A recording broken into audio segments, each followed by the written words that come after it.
Hello, and welcome to Inspire Synergy. I am your host, the best podcast host in the universe, Steve Tully. I'd like to thank our sponsors at Procyon Partners. They are one of the top 50 fastest growing companies in the nation. President Sean Rabinowitz is a proud supporter of our podcast network. They specialize in employee benefits, wealth management, and retirement planning. Green Street Trust International, owned and operated by Renell Jump. They specialize in tax plans for businesses large or small. They will get you a big fat return or save you a lot of money on your taxes. For your free strategic tax session today, strategy session today, go to www.greenstreettrust.com. Pete Finch and the Finch Law Firm is located out of Bridgeport, Connecticut. If you suffered any type of personal injury, a slip and fall, a car accident, your mother-in-law ran you over with her car, your wife got mad and decided to stab you, the Finch firm is for you. Pete has won legal battles all over the state of Connecticut, and he will go to war to make sure you get every dollar you deserve in compensation. You have to remember, if you're in a pinch, call Finch. We also have down south Julius Williams and the Trench Mob out of Decatur, Georgia. They train offensive and defensive linemen and compete in 5v5 tournaments. They went undefeated this past year at every tournament they attended. They also do college showcase camps for offensive and defensive linemen. And proud to say that everyone that they attended, a Trench Mob member, received a full scholarship offer to play college football. Tremendous accomplishment. We had their show last night, and we got to see some of their talent for the first time this year in their first few games playing down in Georgia. It's like crazy. They start down there in July. But Julius has sent kids to Florida, Florida State, Miami, Tennessee, Clemson, Georgia, Alabama, just to name a few. He is the best of the best. He has a virtual program where you can be part of the Trench Mob wherever you are located. They sign up. Julius will be with you every step of the way, show you everything needed for training, lifting weights, running, and drill work to make you as good as every Trench Mob member. And you're allowed to go to camps and competitions with Trench Mob across your chest. And that makes all the difference in the world with recruiting. Go to www.battleofthetrenches.com to sign up. And finally, James Whitfield of Luther James Insurance is our newest sponsor. For the past 3 years, James has dedicated himself to the art of financial planning. He provides financial stability to law enforcement and first responders. He also does insurance policies, and then many life insurance policies. And he specializes as well in retirement planning. James understands that all of us get nervous thinking about the future. How much are we going to need? Frustrated about how we're going to be able to live without working till 80. And he understands fear of the unknown is real. Go to lutherjamesinsurance.com to work with James. Oh, I forgot one more. I'm sorry. Dynamic Human Performance, owned and operated by UConn legendary running back Andre Dixon in Hartford, Connecticut. 5,000 square foot state-of-the-art facility.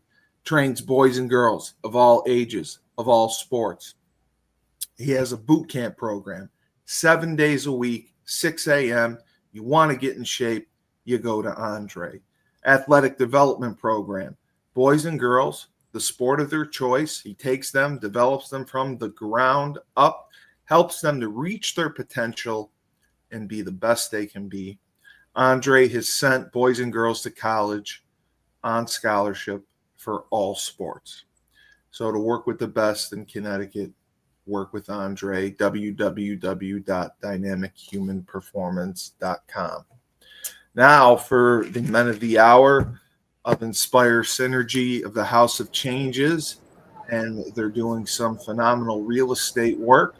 We have Razul and Ja. Great to see you guys again. Yeah. Thank you for having us, Kelly. Yeah, well, it's your show. You're having me, so thank you. And we have Arva. Is that how you say your name? Yes. Yes. You've actually pronounced the name right. Pronunciations and enunciations. I'm very poor at that.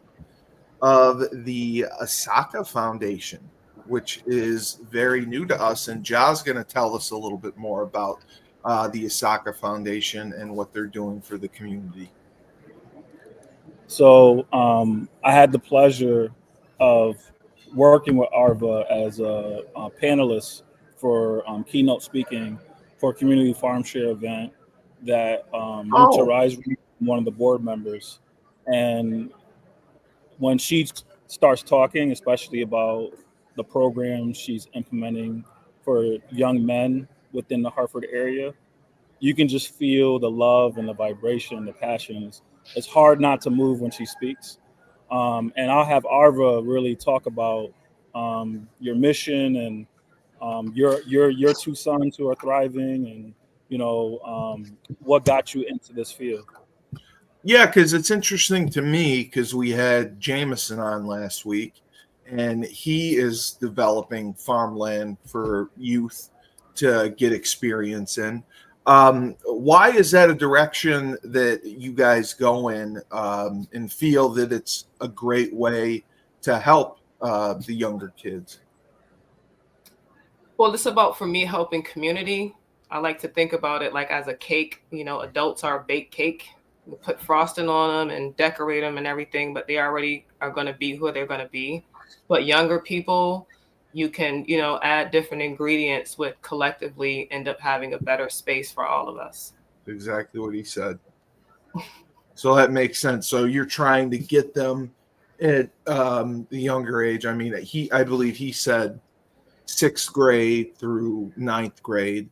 That's the years when you can really make a difference and affect their mindset and make positive changes in them that will stick with them for the rest of their life. Is that kind of where you're aiming to attack? No, I'm later in life. I love the thinkers. I love the wanderers. I love the misunderstood or the so-called unteachable. Oh, you love me then. Okay. Absolutely. The best podcast host in the universe. Yes, very unteachable. Doesn't love Cully. Okay. So you go after primarily an older demographic. So where is the farm located? So our farm location, or like our farm office, right? Yes, that's on the south end of Hartford. Living in a city, land access is a huge hindrance. Oh my God, I can't even imagine. Yes. And then, when you're working with younger people, that doesn't have transportation as of yet, most times. Some of them do. A lot of them actually do, but most of them do not. Yes. Even having access to land that is too far don't help that immediate need in those people in that immediate area. So we get crafty of locating farm land within the city limits that is reachable. That is short-lived. The goal is to not limit us, right? Because Asaka Foundation is rooted in creating jobs. So we have to produce a certain amount of food and have that capacity in order to have that income to where people can make living wages, right? Because we've been advocates for living wages since our conception. And that's a battle right now. We're talking about men. Men have to be able to be men. And part of that is being able to make a living and feed themselves and their families. So that's what we do now. So we have farmland in Hartford, Bloomfield, Windsor, right now. And that's what we do, just try to make the land accessible That's and all. difficult to find a land that's not toxic and polluted. Because again, we're in the city. Oh, I heard Jameson talk about all the toxins, and I was shocked that they're absolutely everywhere. Because he was talking about the environmental law, and it's so new, and there's so much going around that people don't even know about. Go ahead, Razul. I don't want to go off on too far of a tangent, but Arva, I just wanted to touch base on the living wage, and I want to have a conversation with you around that and a perspective shift that I think could be significant. But I just wanted to kind of highlight that as something for us to revisit offline. And to launch, like to kind of move the conversation forward here, Arvo, you can touch base on your philosophy in reference to anyone working for you, that they actually get paid and compensated, and how important. Yeah, it's not a nonprofit. This is a for-profit. It is a nonprofit, but the people that work for her do get paid for all the work. I'll have her talk about it. That's amazing. Just out of curiosity, why did you start the foundation? What was your inspiration for doing it? Because you're very passionate about it. The men in my life. Yeah. Good, bad, and indifferent. Very good. Well, I'm a middle child of 5, okay? And it's all boys, okay? I have a lot of uncles. Clearly, I have a dad because I'm alive. And I have sons. But I also was grateful enough to be raised and born into a neighborhood where there are hundreds of people. So like my childhood friends, like I have friends that I've literally known for over 30 years, almost 40 years. So it's just all of this family, and you take all of this information in. And then I also used to work in the city. I never left the city. I bought a house here. I raised my kids here. So it's just accumulation of all of the information that I factually know, and knowing that there are a lot of things that are hindering our young men from being and reaching their fullest potential, is trying my best to offer that in a safe and welcoming healing space. So what role really can local farms play in the broader insecurity problem? I mean, just people going without food, people starving and things like that. Now you have some local farms that are providing employment and they're producing food. Yes, we are, but it is very difficult. I can imagine it's got to be a battle every day with the amount of land that you have, the toxins, like you said, that you're dealing with, and trying to cultivate it. And you're getting different patches in smaller areas around Hartford. I mean, that's definitely seems challenging. Well, that's not where our hindrances come from. We're crafty people. We're very resourceful. We're very hardworking. That's just, in our DNA. Our hindrance comes from the profits made off of poverty, right? Oh, poverty is a business. So it is. In almost every aspect of life, you have people that are held on a pedestal for what they're doing, or the optics show that they're doing.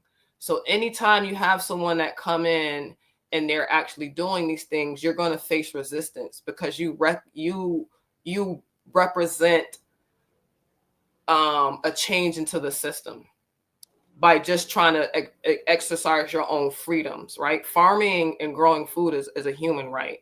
It is 100%. But it's very profitable for people when other people don't know how to do so. So, people love to hold someone up and say, we're supporting these people. It's great.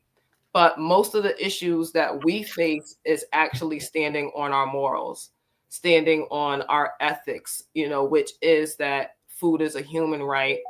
We all deserve to be able to make a living. And it's important to know where food come from. Like there's a lot of education that comes behind being able to sell food locally. Most people don't know where their food comes from. So No they idea. advocate for the best practices. So it's not just growing food. There's a lot of education that comes behind what we do.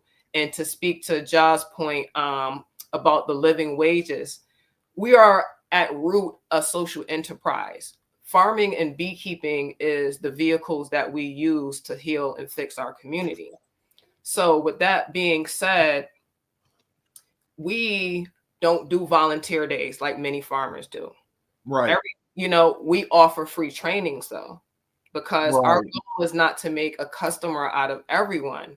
We can sell you this food, look at where it comes from, understand it holistically, the nutrient value, how it's helping you, all of those things. But you can learn how to do this yourself. And it's always great to know how to do something and choose not to do it than the latter, right? Absolutely. So Knowledge is power. balance all of those things out. It is imperative also for these people to understand their value. We just go around help, and when to help. You're going to be a good person. You're going to help people out, but you can't help anyone if you can't take care of yourself, and you can't take care of yourself if you're not making a living.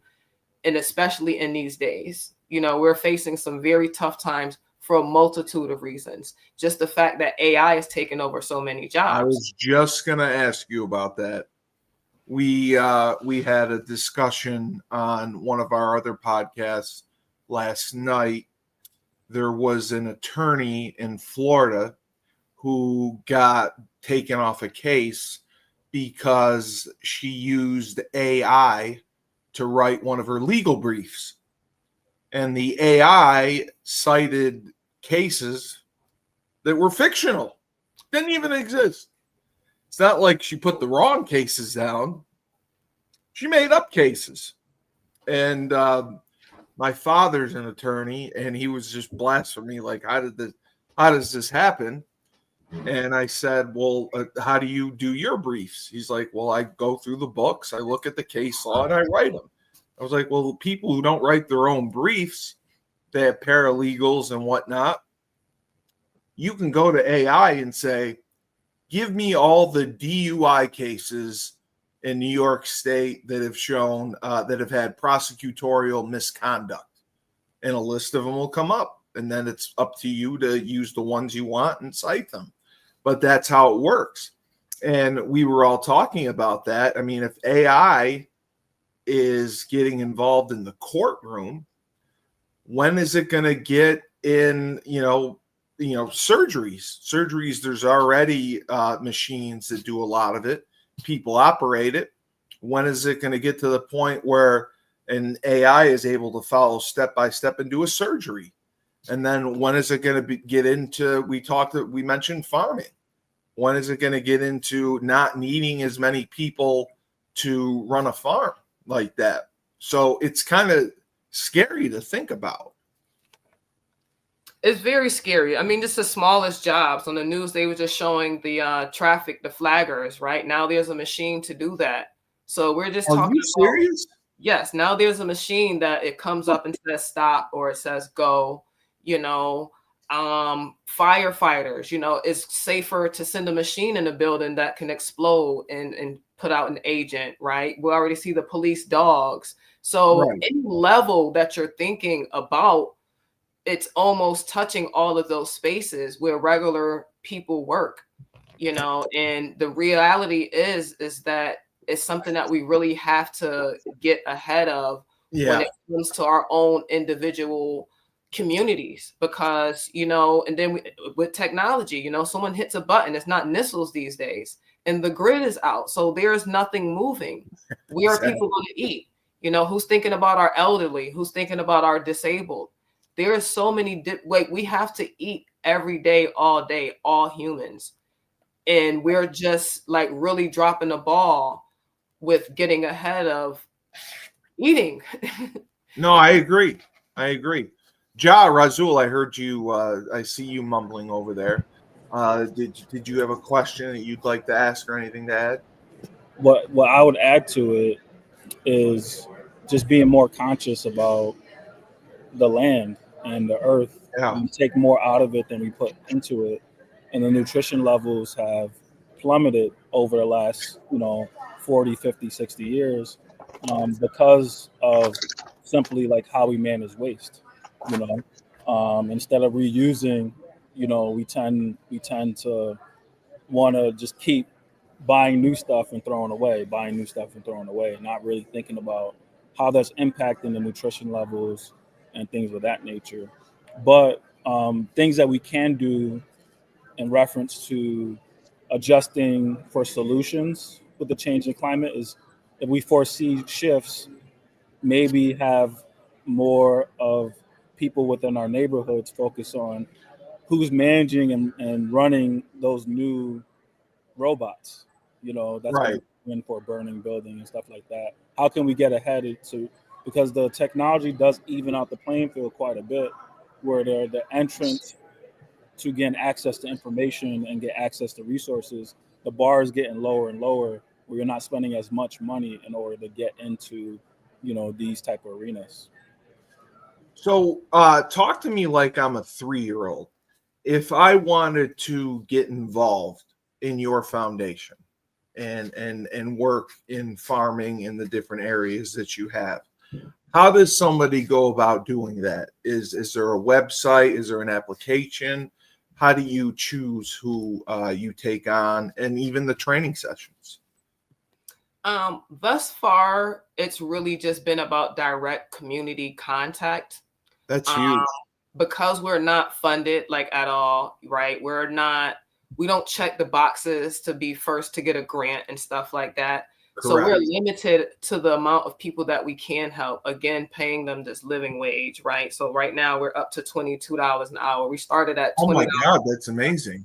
But we started this in 2020 when it started, because that's the whole thing. It's about being able to take care of yourself and setting certain standards, right? Too many of us don't live in reality, and we're not being realistic about what it takes to be happy, right? Mm-hmm. Not to just pay bills, not to just technically get things done. Like, we was not born into slavery, and that's really what it is. Waking up to alarm clock, shoving food down your face, spending time with people you don't like you, all of these things so you can eat. That's not freedom, right? So it's kind of like, buying your freedom in a sense of this hustle and bustle of this machine that we call the United States, or just the earth, because that's where everyone, that's where it is, and what it is pretty much for everyone.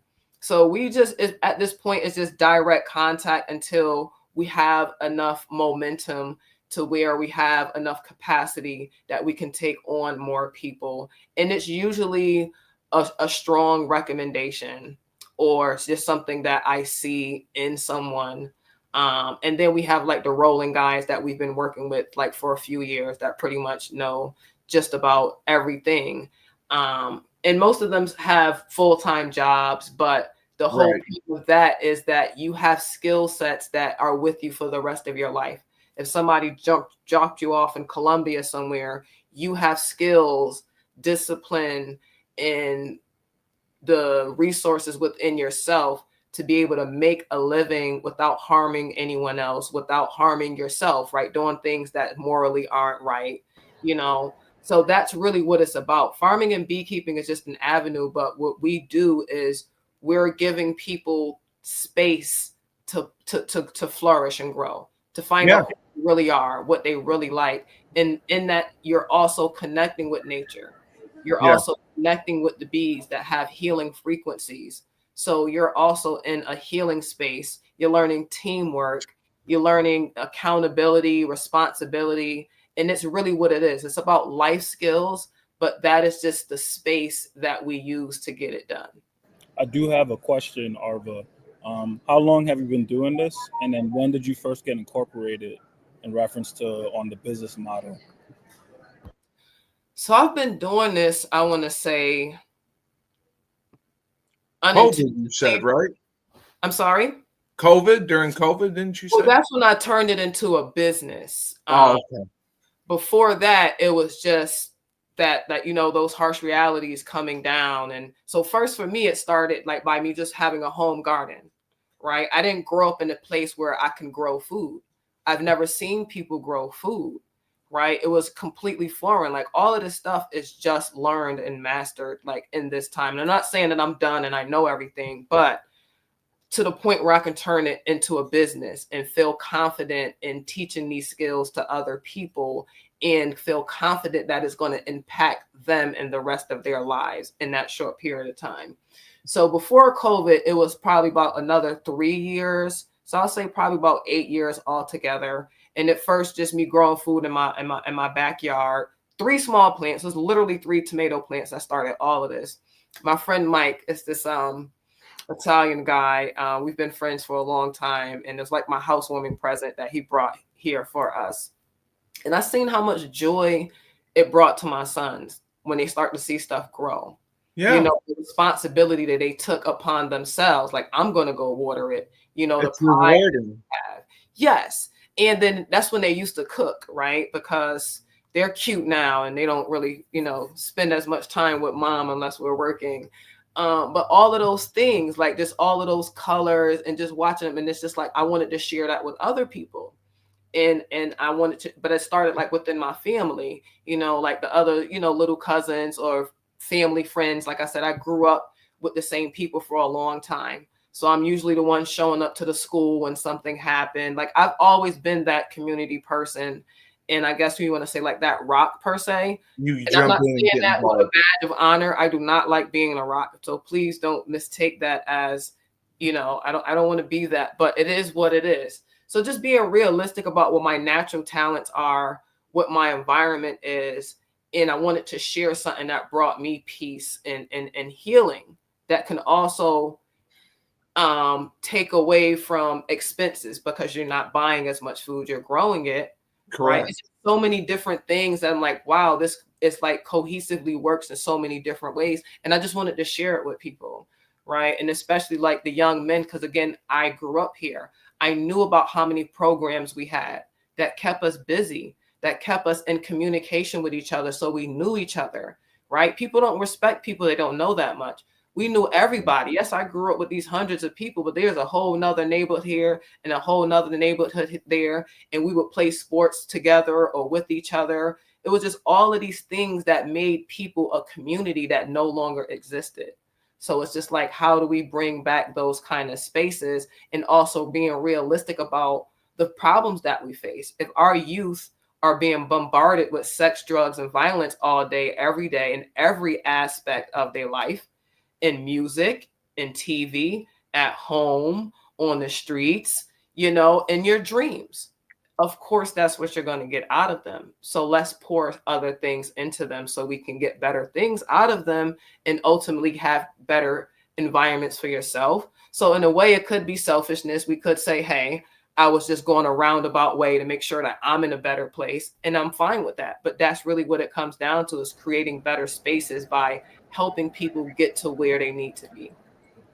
So I have 2 questions for you, Arva. First question, with you as a mom, can you talk a little bit more about like your boys and how old they are, and then link that with your mission? And then the second question is the potential partnership with Jameson with the amount of acres he has in Washington, Connecticut. Yeah. So first, I have 3 sons. So my middle son actually has a disability. He was not born with this disability. He was hurt, assaulted in the streets, which is also a huge part of why I started doing what I'm doing, because it's like, how can someone risk their own life by trying to take someone's life? It's because you don't value yourself. It's because you don't value him, right? We're desensitized to violence. We're desensitized Very much so. to life until your life is taken away from you, whether you're dead or you're in prison and now you're away from your family, because you're young, your brain is still developing. And we blame these children for the social engineering that they face. So my sons are 27, 24, and 23. And my oldest and my youngest son work hand in hand with me. I'll call them my farm managers, or sometimes my dad, right? Because the more that they learn, the less they want me to do. And that lets me know that I'm on to something, because Yeah. that's the whole point. They're bought in. Yes, but they're very active. And it's also helping them mature as men, having those social skills that we expect kids to just pick up and just know like that. You know, you may go out to eat sometimes and this kid's just sitting there waiting for you to tell them something. They're not engaging you. They're not talking. They don't at all. But we're upset with them, and it's not their fault. They're not giving those spaces or the time to do that. No. And it's technology and being on their phones and Facebook and texting. They don't know how to talk. I always tell the story how I was at my friend's house. My friend's father had his kid had 4 of his friends over, and they're all sitting on the couch and they're texting. None of them are talking to each other. I was like, what is this, some internet cafe? Like how did this happen? It just completely blew me away. It's like they're just talking to each other. They're texting. They're not talking to each other. So I agree with that. The other thing I wanted to ask was about the beekeeping. So, I mean, being a beekeeper, you have really learned just the fascinating life and facts about bees. And can you share with our listeners how beehives kind of mirror different social dynamics? Wait, that is a rabbit hole, but yeah, before we do that, I just wanted to actually finish answering Josh's 2-part question, which is difficult for me as a woman of a certain age to remember. But anywho, so, you know, with having these sons, what my son went through, and it was a long road. So that also goes back to the conception of Asaska Foundation. My son spent 2 years in rehab. He was never supposed to walk, talk, or any of that again. But I felt like we fed the faith, we fed his body, we fed his brain, so on and so forth, to where he was discharged, had his own apartment, went back to school, work, and all of those things, right? You know, because we decide, you know, a lot of times what our fate is, you know, and you have to at least fight. You know, there's no guarantee that any of those things will happen. But what made a difference was the community that I had. You know, the brothers that he had within his blood brothers and his friends and family, like all of those people collectively, you know, lifting him up in many ways. And to bring up, and now to get to the second part with working with Jameson, having the opportunity with all of that land, it's like, you know, a flame in butane, right? I have this fire to do all of these things. I don't have access to this land, right? He is on the lines of the same goal that I have. So it's like we're not doing the same thing, but we can feed each other, which turns around and now feed our family. Because if you remember in the beginning, I'm talking about, yes, this is where we are now, and this is what we're doing now, but the goal is to scale up so that we can offer real jobs versus apprenticeships.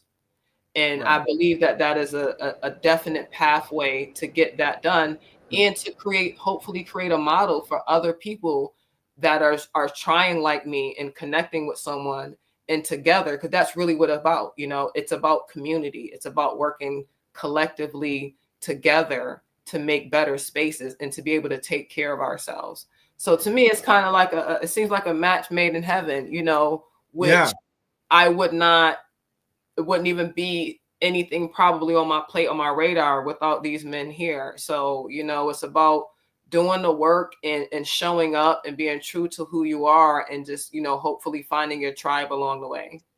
Sounds like you've been praying, and I think Razul wanted to expand a little bit. Yes. So where we see the strength of the collaboration is their objectives are so aligned, right? When Arva was talking about the limitations of being in the city, one of the most significant things that we've all seen is the benefits of nature on mental health and well-being, and how impactful it can be to these young and old men, and everything in between, to be in an environment that is in nature, Well, it's outside. peaceful. It's very Right. peaceful. The mental health impact, well-being, in addition to just having more land and space.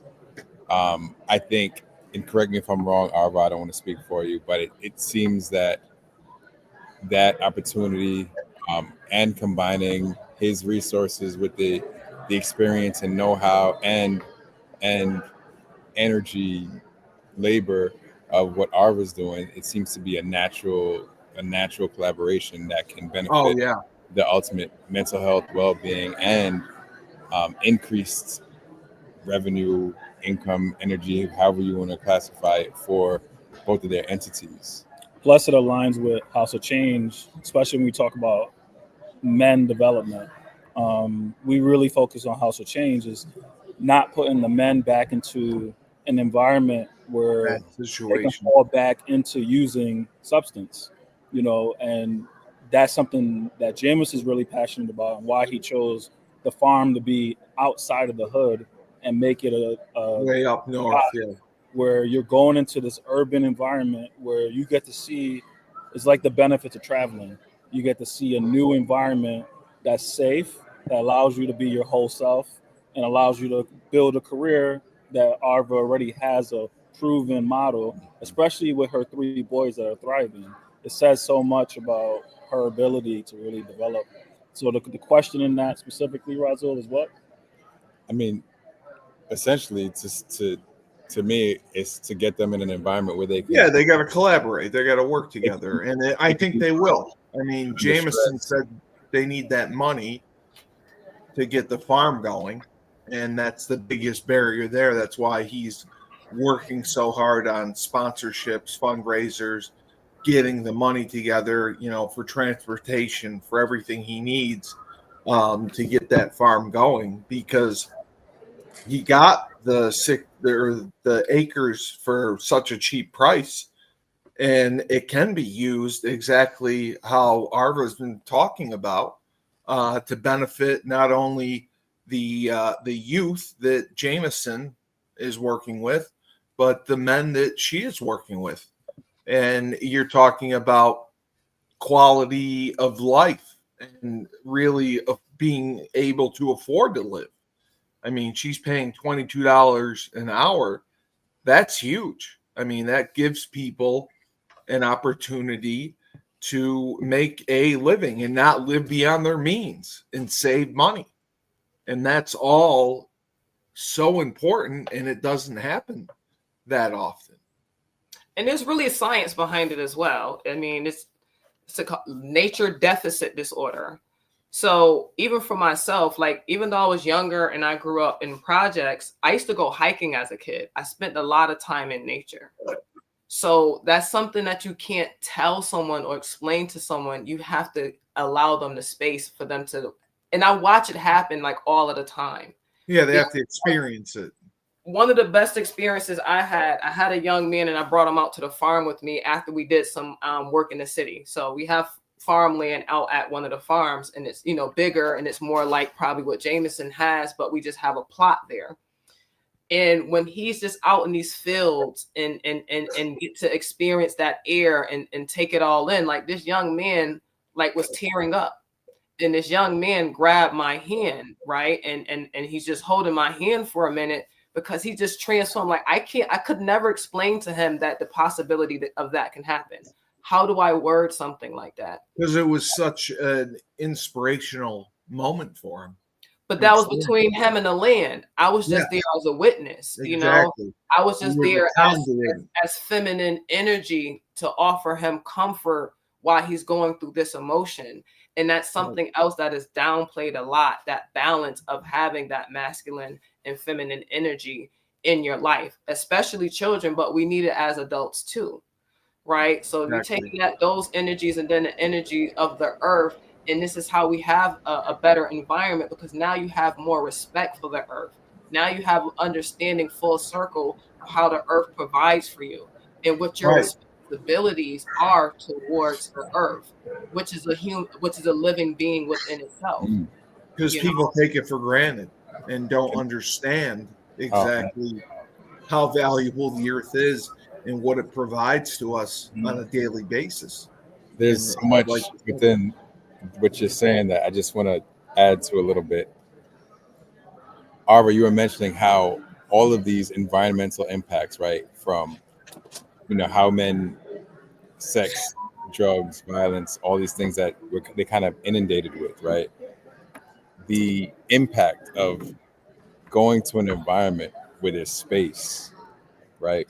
There's not these constant stressors on top of you, these social constructs of in being able to be in survival mode to say I gotta keep this tough exterior on, because if I don't, I'm gonna get taken advantage of or seen as weak or whatever. Like when you can lift all those things and give someone the space to kind of explore what's inside of them and not just be under constant stress and pressure, that's where, like, I think growth can happen, right? In addition to that, we're under such stress to just go. Time is a limited resource. When you can create space and time for people to like slow down for a minute, then you can say, hey, you know what? I can take an extra minute to, instead of just throwing everything in the trash, put this in the recycling, put this food in the compost scraps, and then everything else that can't be recycled or composted in the trash. That is so significant, because what it does is it puts nutrients back into the soil, right? It limits the carbon emissions that contribute to greenhouse gases. It decreases significantly the food that goes into not just food, but all the waste that goes into landfills, because in Connecticut right now, there's a trash crisis. We actually export a large percentage of our trash to other states because we don't have the space for it. we don't. Yeah. And it's extremely expensive. It increases the cost of waste management significantly. So just within one thing of having a slightly higher awareness or consciousness, you can impact the 3 different aspects of life and well-being, and you can continue to get those exponential benefits by just being a little bit more conscious and aware. So, and that comes with having space and time, which people don't have right now. So everything feeds into each other, and it's like we just, I'll get off my tangent. And I did want to add 2 things to that. No, guys, I apologize. I got to hop off. I got to go to another meeting. I'm just going to sign off. You guys can finish the interview. Arva, pleasure to meet you. And I am so impressed with everything you've done, and your success is only going to continue to grow. And I love everything that you're doing to help these men and give them a quality of life, bring their confidence back, because that's most important. They believe in themselves, and then they're going to go off and they're going to do some great things, and it's going to be all because of you. And I wish your family the best as well. Thank you. All right, guys, don't screw anything up. It's all yours. I can't make any promises. I'll make sure he does. You probably don't want to do it most. I don't know. So 2 things I did want to add to that is what you were just talking about is wealth, right? And both you were talking about it too, Arva, is that investment in the future. And we're able to utilize these platforms more like compound interest. We're really investing in people, investing in the land, and really investing in the future of, how we're going to prosper. And by the way, what you're talking about, we're actually saving us tax money, and what we're investing in, able to utilize those resources more wisely. So that wealth aspect. And the other thing, Arva, is there's no cell service out there.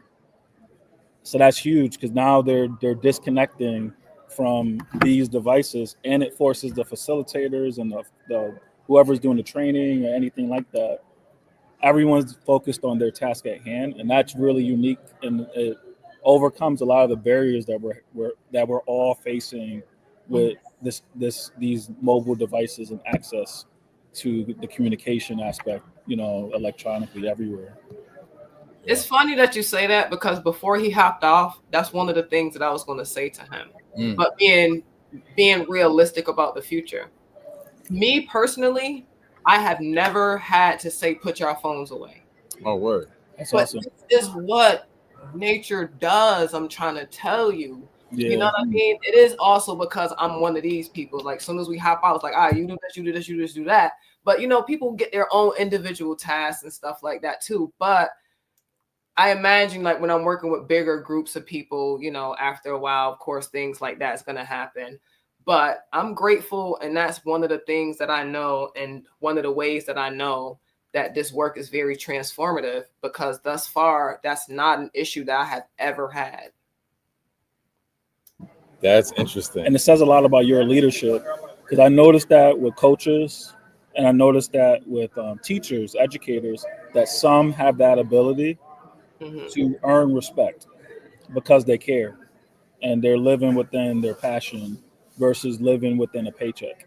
And, you know, thank you for what you have developed and the platform that you're building, and looking forward to greatness together. So thank you so much, Arva. Yes, thank you, Arva. And we could go on and on because there's a lot to talk about. We got to get back to these meetings also. And we got to eat lunch too. You listen. You know, I'm always a team player when it's time to eat. We'll send you a meal. Well, actually, I have some leftover beef from last night. We had some shredded beef, and I've actually been using roti to. Oh, nice. Because I'm fat. I don't got time to be playing around with all that individual stuff. A little cilantro, a little onion. It does fat in the belly. And the lower back fat. Did you make the roti, or you get it from somewhere? Oh no, I get the roti wraps from Costco. Costco got roti? Yeah. Well, listen, it's not true roti. Okay. It's just better than using a tortilla wrap or a flour wrap. It has a little bit more flavor to it, and I can stuff more stuff in there because that's how I got to step away. All right. It's always a pleasure, and then please keep in touch. Oh yeah, no. All right, y'all get to it. Thank you very much. Much love. I texted you some of the ideas too, for us to elaborate on, because I think part of it is also like a mental shift from the industrial revolution that's kind of conditioned us to trade time for money. So it's a conversation to talk out from that to like equity and things like that. So that's essentially where I wanted to go with it. Oh yeah, let's dig into that. But I'm gonna think about it to prepare myself in the meantime. All right, and I texted you a general overview of what I was what I'm thinking. Awesome. Well, y'all have a great rest of y'all day and eat up. Don't eat too much. All right. Thank you. You too. All right. Take care.